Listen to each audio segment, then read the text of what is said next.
Good afternoon, sir. How are you doing? Good afternoon. Commissioner, we're here for the second round of what's going on at Cupcakes Boutique. Let's start by me asking you, is the boutique closed, officially closed? Officially closed until they have come into compliance with the codes and ordinances of the city of Mount Vernon. So they will not be able to open up tomorrow? I will not allow them to open until they have come into compliance. Now, if they're in compliance, it'll be fine, right? If we get to go in and we get to inspect the building, then they might be just fine. But there are things we know at this point in time that tells us that they're not into compliance. They do not have a drawing for their floor plan layout, which is a major piece of document that is required to receive a certificate of tenancy. Now, I was there today, earlier today. I spoke with the legal advisor, the attorney, and she claims, she alleges that that blueprint that you're referring to has been submitted to the city. Is that a fact or not? Well, I can say this. There is no drawing in our possession, in my buildings department, that says what that layout is like. Remember, they took that space over from another business. Now, if you do that, it is likely because of the nature of your business that changes may occur. And so that is why we have to inspect those areas and these spaces to ensure that they're within the code that regulates the city of Mount Vernon.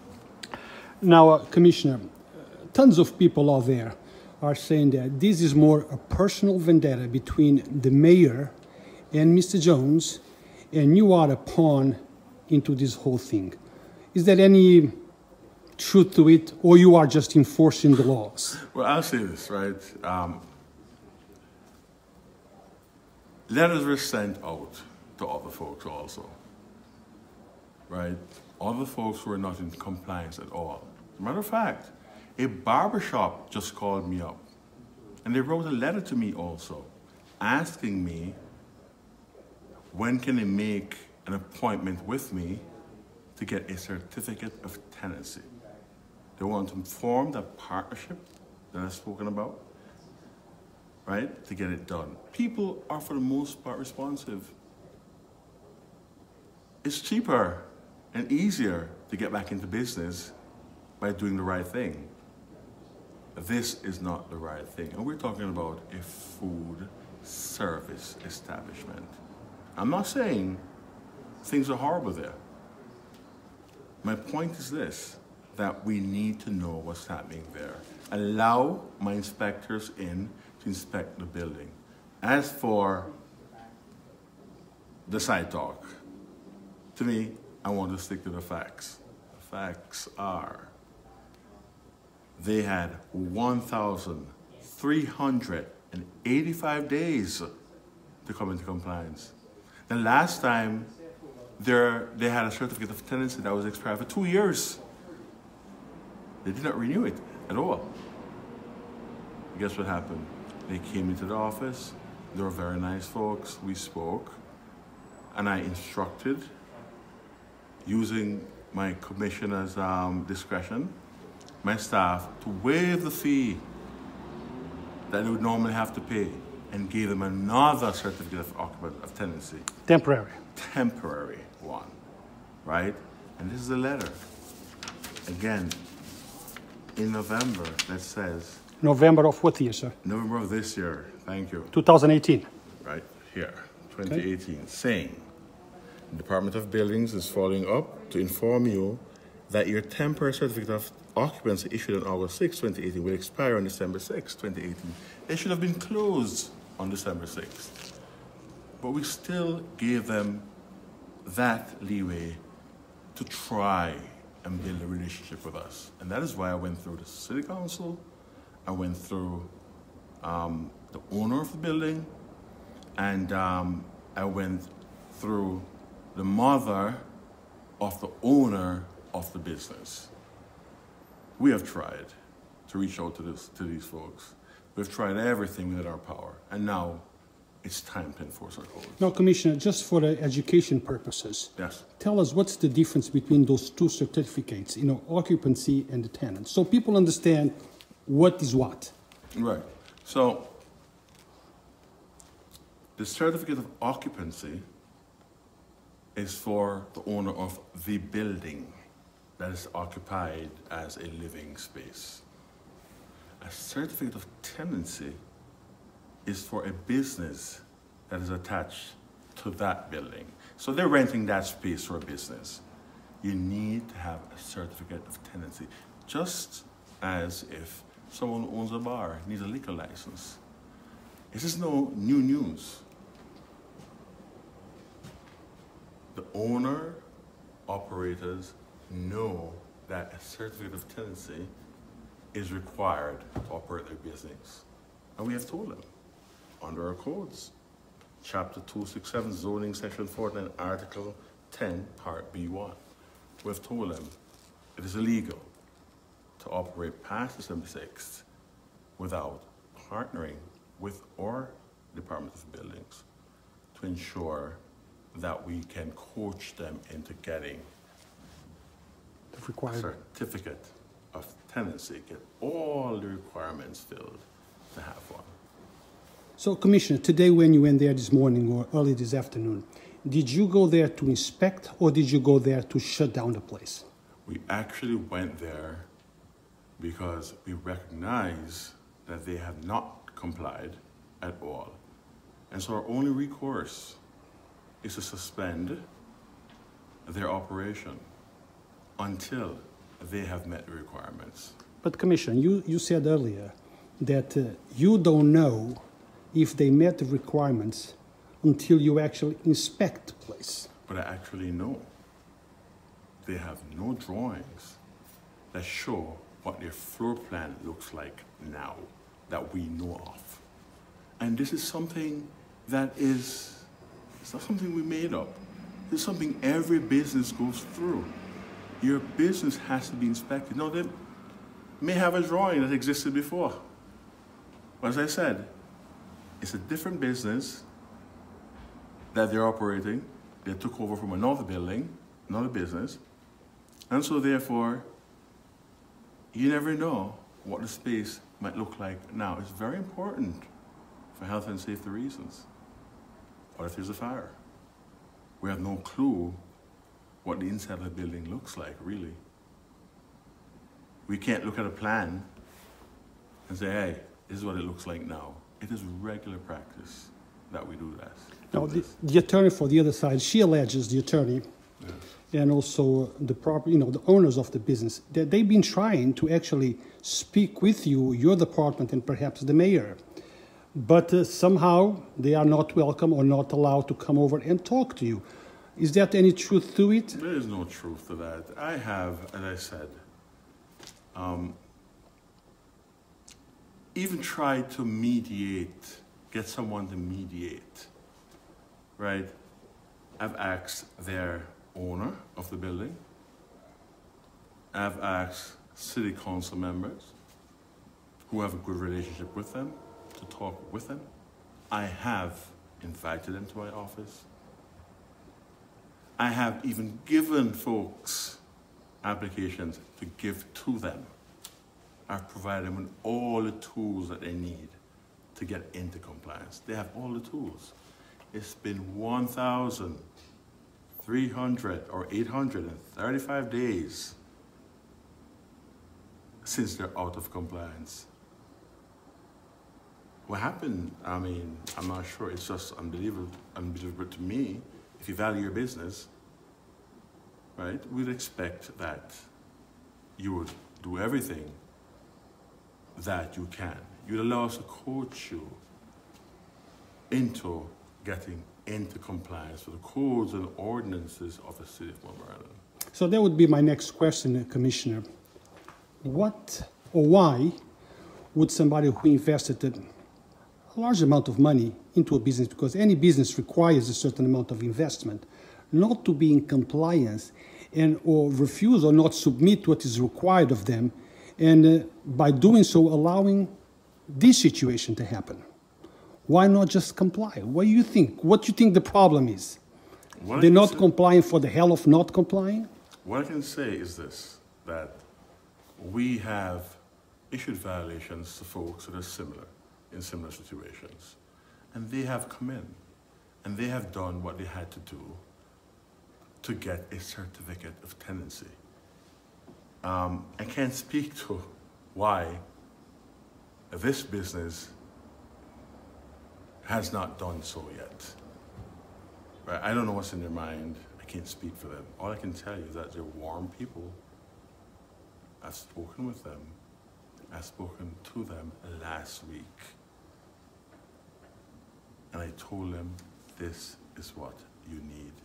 It was in the presence of my secretary and in the presence of my senior inspector, Mr. Ormondi Odera. And he told her. And then when she went outside, she saw her neighbor that is getting into compliance and getting her certificate of tenancy. And she said, okay, she's gonna ask this person, where can I get an architect? So therefore, I don't know why it wasn't done. Mm-hmm. At some point, we have to enforce the codes. The codes, I understand. Now, I understand that Mr. Jones and his wife and probably his daughter, I'm not sure, were here this afternoon to submit the blueprints. Did that was accepted or submitted? I have no knowledge of that at all. So I would have to check with my office to see if that is true. But again, let's go back to the facts. They're operating illegally. We have pointed out to the owners that they're operating illegally. I mean, what else can I say? This is about health and safety of citizens of Mount Vernon and our friends of Mount Vernon, and even the business owners. This is something that we do regularly. This is something that must be done for a business. And this is something I am very much interested in to enforce the codes of the city of Mount Vernon. Code enforcement is very important to health, safety, life, and property. So when was the last time that you went there to inspect that particular facility? We never got a chance to inspect their facility or quality of life task force. I mean, since I've been here. And you've been here for how long? For the last 5 months. Okay. Right, and we were doing a quality of life walkthrough. The quality of life task force, as we call it, was formed sometime in 2016 under the leadership of the mayor. And we go to different buildings. As a matter of fact, we went to a building, a few buildings, well, with many different living spaces. Lavista Towers that day. We went to Cupcake Cutie that day. We went to the other store beside her that day. And every time, every week, we go somewhere different, right? And we do the same thing. We advise you, because our main mission is to advise you, educate you on what to do, and then give you time to get this thing done.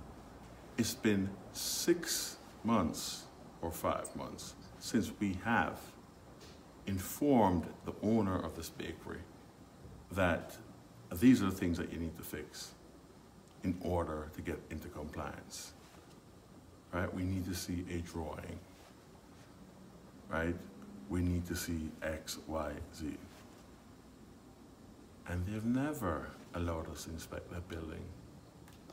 Never allowed us to inspect that building at all. But now, you were there today to inspect the building, and you walk away without inspecting the building. So we went there because this letter that I wrote to them said, as of December 6th, 2018, after 1,000 835 days, we said enough is enough. Code enforcement. We're there to suspend the operation of the business until you're in compliance with the codes of the city of Mount Vernon. But that business was not suspended, sir. I was there in the afternoon. The door was still open. People were still walking in and out to buy products. Right. So you walked away without actually enforcing the rules that you're saying you went there to enforce. Right, so I left there my deputy and my senior inspector, and then we went on to another business. Now, if my deputy commissioner, law enforcement, was there eventually, says you're out of code, plus the letters say you're out of code, compliance, you need to come in and get these things done, I expect that they should follow those instructions. Right? So we expected them to be closed. And we expect, I don't know if they're open now, but they should not be open at this point in time. This business should be suspended from doing business until they've allowed inspectors inside. After 1,835 days to inspect their building, to ensure that they're in code compliance. So what's next? Are you going to be there tomorrow morning to make sure that the door doesn't open, or you're going to show up there when you, whatever time you, or day you decide to show up? What's next is that I would hope that the business owners understands the importance of health and safety, form this partnership with us, go through the process, and start to operate illegally. At this point, they're operating illegally. So the next step is to come on in, get your drawings together, have my inspectors inspect the building to see exactly what's happening, and then they might just be fine. Well, Commissioner, that's the you would like to be. Right. But let's say from today to tomorrow morning, all those steps will not be fulfilled. So what is your next step for you tomorrow morning? That's what I'm asking. What is going to happen when the place opens for business? I'll say this. I'll go through legal counsel, the corporate counsel for City Hall, and I'll take directions from there. He could lead us into the right direction if they're still open and they were ordered closed. Thank you, sir, for your time. You're welcome. I appreciate you Thank giving you us very this much. time. Appreciate you too. Thank you. Thank you. Happy holidays.